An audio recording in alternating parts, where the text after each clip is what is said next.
আজকে আলোচনা করব ভিটামিন এ সম্বন্ধে। ভিটামিন এ রেটিনল নামেও পরিচিত।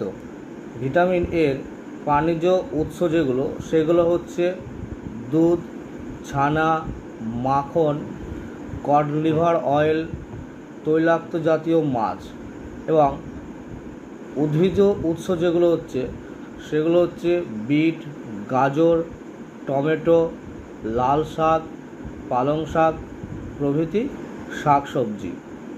এবং এই ভিটামিন এর অভাবে যে রোগগুলো হয় সেগুলো হচ্ছে চোখে কম দেখা, যা অন্ধত্বের মূল কারণ। দ্বিতীয়ত, শরীরের স্কিন খসখসে হয়ে যাওয়া, যা দুর্বলতার মূল কারণ। তৃতীয়ত, হাড়ের সমস্যা এবং প্রজননের সমস্যা দেখা দেয়।